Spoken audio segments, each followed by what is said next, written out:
Hi, I'm Holly Bertone. I'm a recovered sugar addict. Here's how I quit sugar for 2 years, what happened to my body, and how the relapse changed my life. To set the stage, I've been a sugar addict my entire life.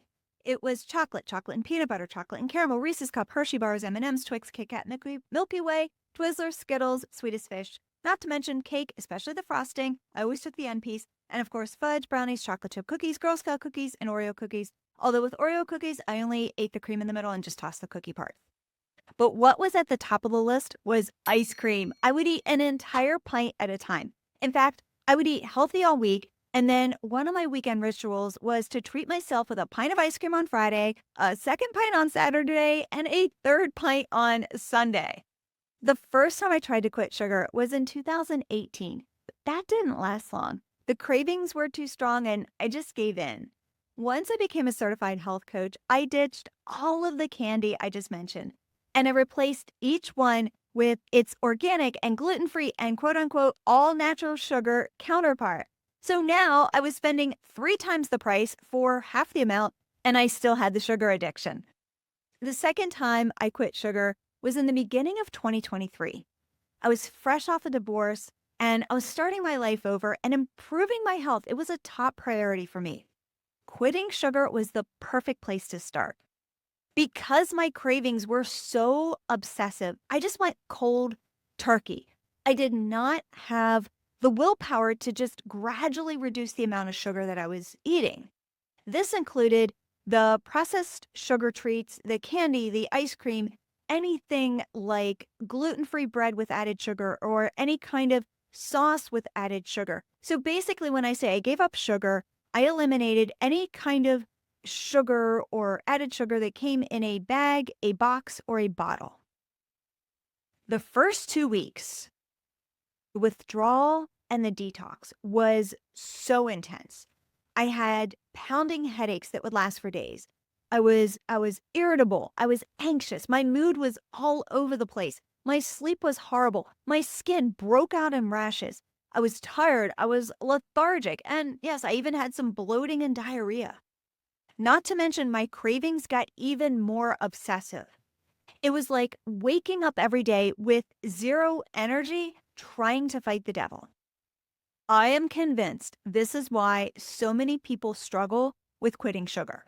It actually took me over a month for these symptoms to calm down. It was not a good time. What I learned is that these withdrawal effects, they are extremely common. And this month-long detox is extremely common. If you've ever thought about quitting sugar, get prepared for an emotional roller coaster.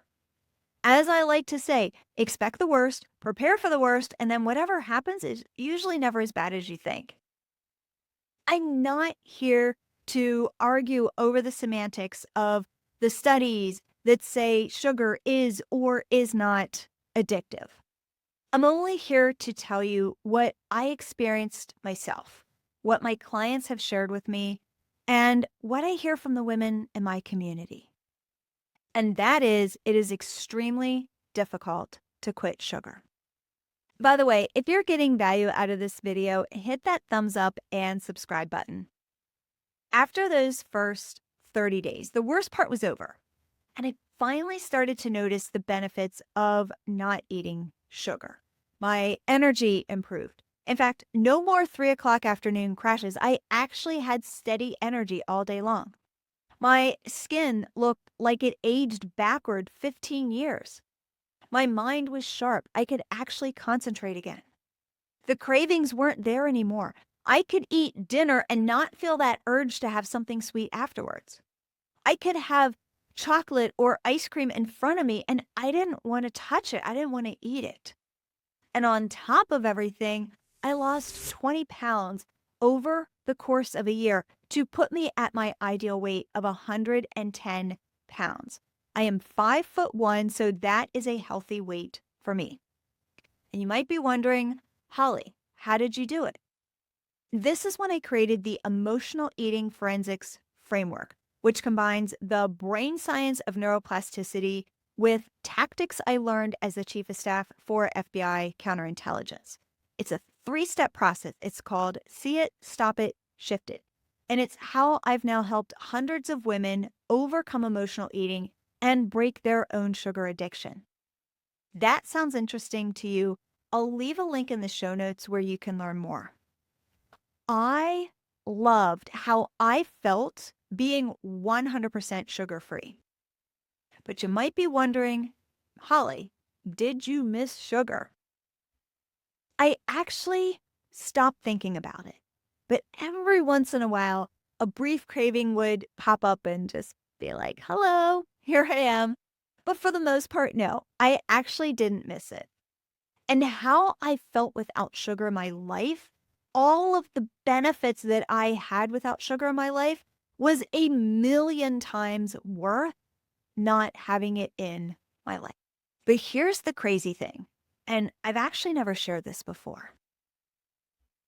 I was scared to introduce sugar back because of how obsessive my cravings used to be.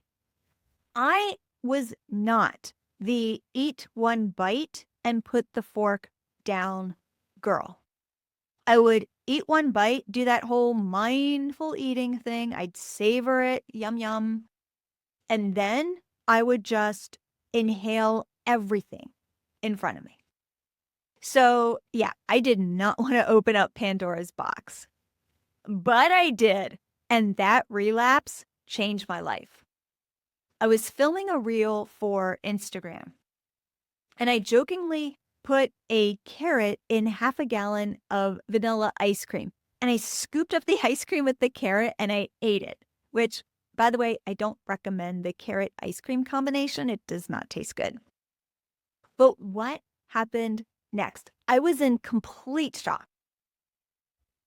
When I tasted the ice cream, I did not have that obsessive urge to continue to eat it. I did my little thing for the Instagram skit, and then I put the ice cream back in the freezer. Ice cream, my number one most obsessive trigger food. Zero reaction. The next time I had sugar, got a little crazier. I was at dinner at Texas Roadhouse, and I got the steak like I normally do. Never had any issues. But this time I ordered applesauce for dessert. And the next thing I know, I had a splitting headache and I slept for crap that night. One little dish of applesauce, it pushed me over the edge. The third time I had sugar, things just got unhinged. I was at a networking event and they had an ice cream stand. And I asked about the ingredients that they use and it was homemade. So I took a tiny little sample cup and I ate it. And I was satisfied. I threw the cup away and I did not go back for more. I had zero desire to eat more. I had no clue that the emotional eating forensics framework that I had developed, I had no clue that it worked that good. I mean, I was already seeing it work on hundreds of students inside the Break Emotional Eating Accelerator. I'm seeing their wins and their success. But to actually experience that amount of neutrality and control on the other side of a relapse was insane. I knew it was possible for everyone else, but I thought my addiction was too powerful, and I didn't think it was possible for me. The relapse proved that I was truly free. And since then, I will eat a tiny bit of sugar on a rare occasion, but it is still rare. I feel better without it. And in that moment of the pleasure and that intense dopamine, for me personally, it's just not worth the long-term consequence. I hope that me sharing my story of how I battled, how I overcame my sugar addiction inspired you today. And when you're ready to find a solution to break up with sugar, either temporarily or permanently, I encourage you to join the 5-day Quit Sugar Addiction Challenge. There is a small fee to join because I only want those who are serious about participating and taking action. I'll leave a link in the show notes below this video, or you can always DM me on Instagram at holly.bertone, Bertone, with the word sugar. This is Holly Bertone, and this is Weight Loss Forensics.